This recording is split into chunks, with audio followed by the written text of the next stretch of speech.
Hello friends, welcome to our channel. Friends, आज हम पढ़ने वाले हैं जो कुमार गौरव सर का ब्रह्मास्त्र बैच है, उसकी बायोलॉजी की तीसरी क्लास करने जा रहे हैं।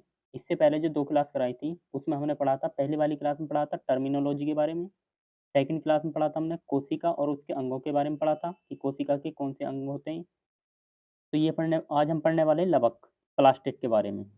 तो लवक यह केवल जो पादप कोशिकाएँ होती हैं उसमें पाया जाता है, जंतु कोशिका में नहीं पाया जाता। तो केवल पादप कोशिकाओं में कौन पाया जाता है? लवक पाया जाता है, प्लास्टिड। अब जो लवक होते हैं 3 प्रकार के होते हैं। एक होता है अवर्णी लवक जिसे बोलते हैं ल्यूकोप्लास्ट, एक होता है वर्णी लवक जिसे बोलते हैं क्रोमोप्लास्ट और एक होता है हरित लवक जिसे बोलते हैं क्लोरोप्लास्ट। तो 3 लवक होते हैं, ल्यूकोप्लास्ट, क्रोमोप्लास्ट और क्लोरोप्लास्ट। बात करें ल्यूकोप्लास्ट की, ल्यूकोप्लास्ट तो मैंने आपको बताया था टर्मिनोलॉजी वाले जो क्लास थी उसमें ल्यूको का मतलब क्या होता था? व्हाइट। तो जहाँ ल्यूको आएगा वहाँ व्हाइट से रिलेट करना है। जैसे ल्यूकोसाइट मतलब जो आरबीसी से रिलेटेड था, ओ डब्ल्यूबीसी से। तो डब्ल्यूबीसी मतलब व्हाइट से रिलेट करना ल्यूको को। तो ल्यूकोप्लास्ट तो इसका मतलब है कि जो अवर्णी लवक होंगे वो सफ़ेद कलर मतलब सफ़ेद होंगे, जैसे कि खाद्य संचय, गेहूँ और मक्का। तो इनके जो अगर आप इन्हें बीच में से तोड़ते हो तो अंदर कैसा आता है? सफ़ेद कलर। तो ये होते हैं अवर्णी लवक। जैसे अनाज हो जाता है, अनाजों में गेहूँ, मक्का। बात करें पादप तो जो पादपों में खाद्य संचय होता है वो किस रूप में होता है? मांड के रूप में, स्टार्च के रूप में। जंतुओं में खाद्य संचय वो ग्लाइकोजन के रूप में होता है। नेक्स्ट बात करें वर्णी लवक की, क्रोमोप्लास्ट की। तो जैसे टमाटर, टमाटर का लाल रंग किसके कारण होता है? लाइकोपिन के कारण। गाजर का नारंगी रंग ये बीटा कैरोटीन के कारण होता है। और जो पीलिया होता है, पीलिया में जो पीला रंग होता है वो किसके कारण होता है? बिलिरुबिन के कारण। बिलिरुबिन के कारण पीलिया में पीला रंग हो जाता है। और मूत्र का पीला रंग ये यूरोक्रोम के कारण होता है। तो ये याद रखना है आपको, टमाटर का लाल रंग किसके कारण? लाइकोपिन के कारण। तो ये हो जाते हैं वर्णी लवक, क्रोमोप्लास्ट। अब आते हैं हम नेक्स्ट हरित लवक जिसे बोलते हैं क्लोरोप्लास्ट। तो हरित लवक के अंदर पाया जाता है पर्णहरित, जिसे क्लोरोफिल कहते हैं। तो पर्णहरित किसके अंदर पाया जाता है? हरित लवक के अंदर। नेक्स्ट देखो अब, नेक्स्ट आता है हरित लवक। तो हरित लवक के अंदर मैंने बताया था आपको पर्णहरित पाया जाएगा और पर्णहरित के अंदर पाई जाती है मैग्नीशियम धातु। तो हरित लवक के अंदर पर्णहरित पाया जाता है और पर्णहरित के अंदर पाई जाती है मैग्नीशियम धातु। तो ये क्वेश्चन पूछा गया है कि मैग्नीशियम धातु कहाँ पाई जाती है? तो पर्णहरित के अंदर पाई जाती है। पादपों में रसोई घर क्या कहलाता है? तो हरित लवक को ही पादपों में रसोई घर कहा जाता है।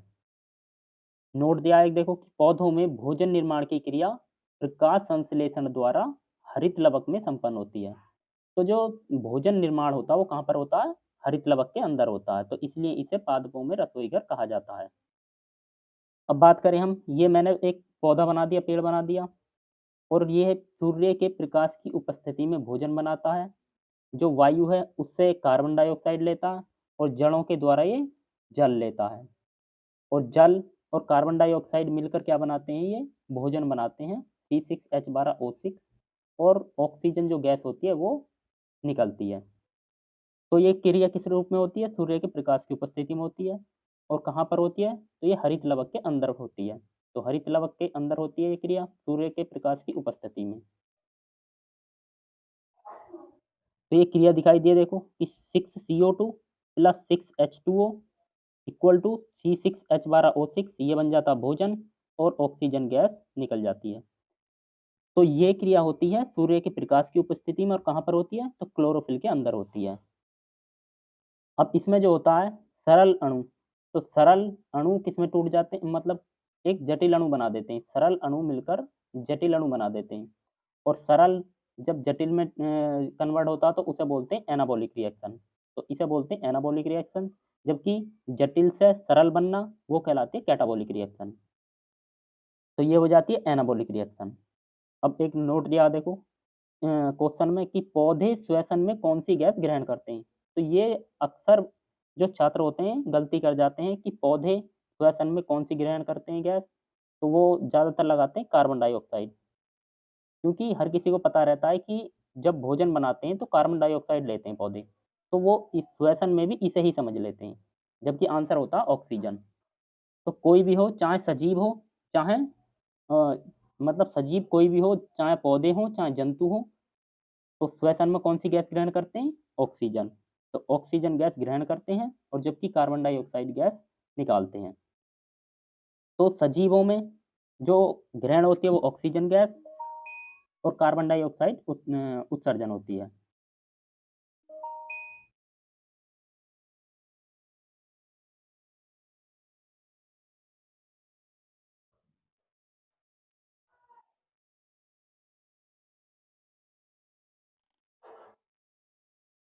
नेक्स्ट आता है, एक क्वेश्चन और दिया है कि कौन से रंग के प्रकाश में प्रकाश संश्लेषण अधिक होता है? तो किसमें मैक्सिमम होता है? लाल रंग के प्रकाश में प्रकाश संश्लेषण अधिक होता है और जबकि मिनिमम किसमें होता है? हरे रंग में। तो ये क्वेश्चन भी डाउट वाला होता है, क्योंकि जो प्रकाश संश्लेषण होता है वो कहते हैं कि हरे रंग में होता है, जबकि मिनिमम होता है हरे रंग में और मैक्सिमम होता है लाल रंग में। तो याद रखना, मैक्सिमम लाल रंग के अंदर और जबकि मिनिमम होता है हरे रंग के अंदर। अब एक दिए होते हैं स्वपोषी और एक होते हैं विषमपोषी। तो स्वपोषी किसे कहते हैं? ऑटोट्रोप्स और हेट्रोट्रोप्स। तो स्वपोषी वो होते हैं जो अपना भोजन स्वयं बनाते हैं, जैसे पौधे। तो पौधे किस रूप में बनाते हैं? फोटोसिंथेसिस की क्रिया के द्वारा पौधे अपना भोजन बनाते हैं, प्रकाश संश्लेषण की क्रिया के द्वारा। और जो ये विषमपोषी होते हैं, ये क्या होते हैं? जो दूसरों पर निर्भर होते हैं, उन्हें बोलते हैं विषमपोषी। जैसे मनुष्य हो गए, शेर, घोड़ा, बकरी, सब ये क्या है? विषमपोषी हैं। और समपोषी में कौन आते हैं? तो स्वपोषी आते हैं पौधे। नेक्स्ट देखो, नेक्स्ट आता है केंद्रक, न्यूक्लियस। बात करें, जो न्यूक्लियस है इसकी खोज किसने की थी? तो इसकी खोज की थी रॉबर्ट ब्राउन ने और 1831 में की थी।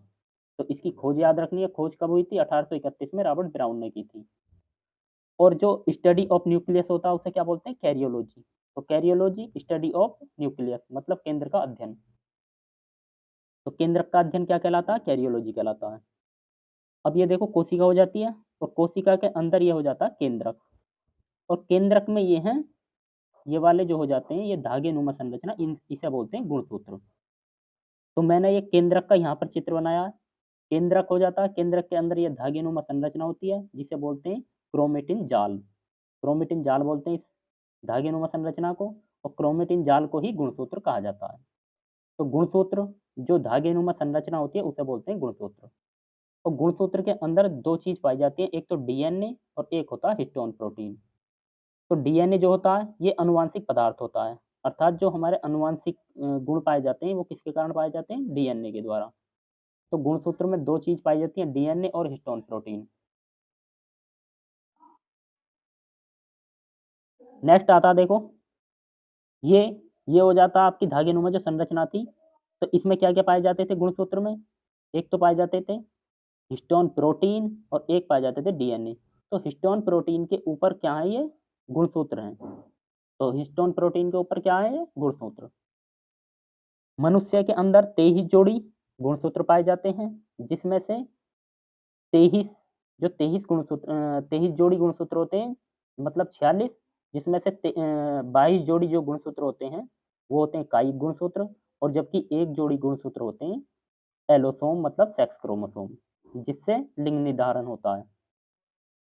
तो ये दो प्रकार के होते हैं, ऑटोसोम और एलोसोम।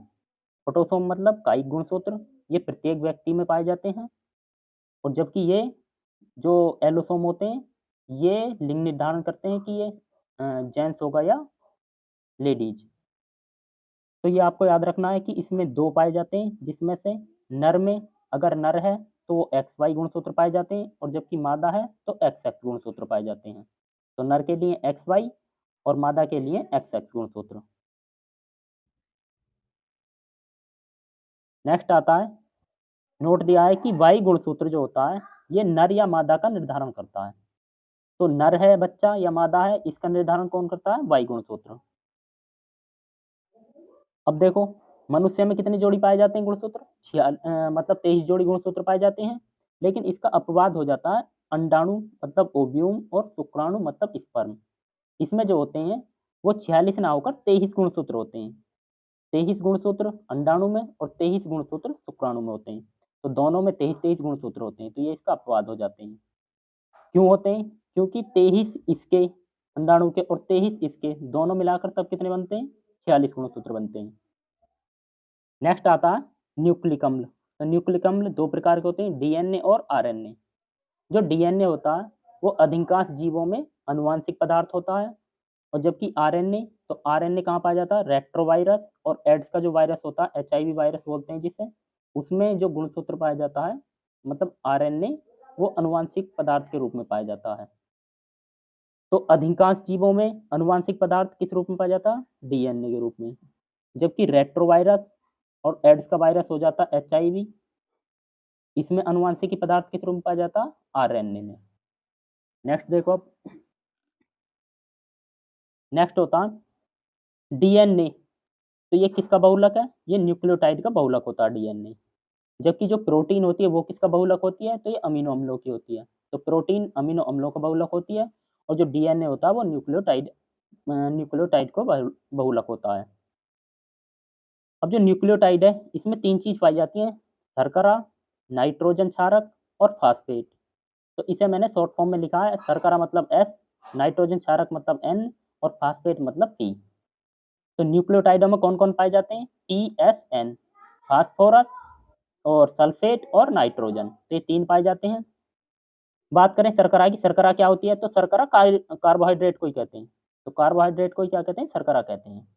और कार्बोहाइड्रेट की मैंने पहचान बताई थी, जिसके लास्ट में ओ जाएगा वो कार्बोहाइड्रेट होगा, और जबकि जिसके लास्ट में ए जाएगा वो एंजाइम होता है। तो जो डीएनए है उसमें कौन सी शर्करा पाई जाती है, डीऑक्सी राइबोज शर्करा पाई जाती है। अब देखो यहाँ पर ओ जा गया, तो इसका मतलब है कि ये क्या है, शर्करा है। नाइट्रोजन क्षार, तो ये चार होते हैं, चार नाइट्रोजन क्षार होते हैं, एडिनिन, ग्वानिन, थाइमिन और साइटोसिन, ये चार नाइट्रोजन क्षारक होते हैं। नेक्स्ट देखो आगे, नेक्स्ट दिया है, एक नोट्स दिया है देखो कि न्यूक्लियोसाइड में क्या क्या शामिल होता है। तो न्यूक्लियोसाइड में क्या क्या शामिल होता है, S P N, second option हो जाता है एस पी, मतलब शर्करा और फास्फेट, फास्फेट और नाइट्रोजन क्षारक, सल शर्करा और नाइट्रोजन क्षारक, तो ये कौन कौन से होते हैं। तो इसकी आपको ट्रिक याद रखनी है, सॉफ्ट डीएनए। डीएनए जो होता है वो क्या होता है, सॉफ्ट होता है।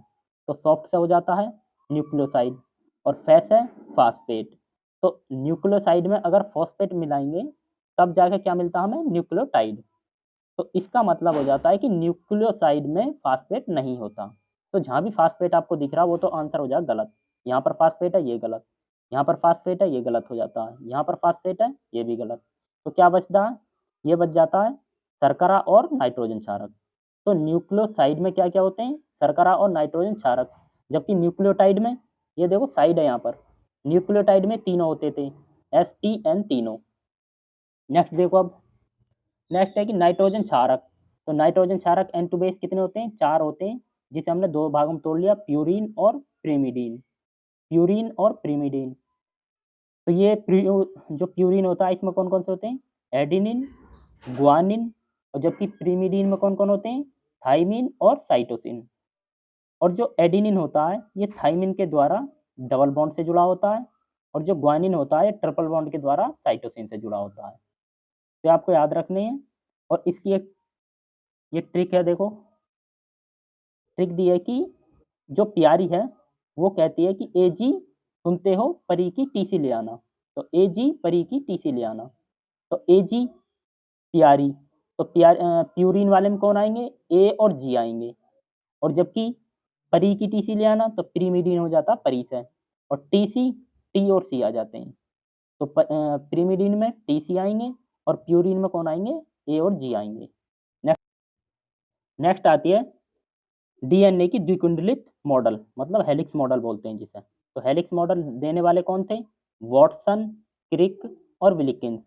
आपने अभी तक केवल ये दो ही नाम पढ़े होंगे, वॉटसन एवं क्रिक, जबकि वास्तव में कौन थे, विलिकिंस थे। कहा जाता है कि इन्हीं के ही जो कॉपी की थी इन्होंने की थी। तो इन तीनों को मिलाकर मतलब इन्हें तीनों को ही नोबेल पुरस्कार मिला था 1962 में हेलिक्स मॉडल के लिए। तो हेलिक्स मॉडल के लिए वॉटसन, क्रिक और विलिकिंस को 1962 में नोबेल पुरस्कार मिला था। इसमें क्या होते हैं देखो, एडिनिन, ग्वानिन, साइटोसिन और थाइमिन, ये चार क्या होते हैं, नाइट्रोजन क्षारक पाए जाते हैं। तो ये हो जाती है डीएनए की द्विकुंडलित मॉडल, या जिसे बोलते हैं हेलिक्स मॉडल। नेक्स्ट आता है डीएनए और आरएनए के बीच अंतर देख लेते हैं। तो डीएनए में डीऑक्सीराइबोज शर्करा पाई जाती है, और जबकि आरएनए में राइबोज शर्करा पाई जाती है। जो डीएनए है इसमें N2 बेसिस कौन-कौन से होते हैं? तो एडेनिन, ग्वानिन, थाइमिन और साइटोसिन। जबकि आरएनए में एडेनिन, ग्वानिन और जो थाइमिन है इसकी जगह कौन आ जाता है? यूरेसिल आ जाता है।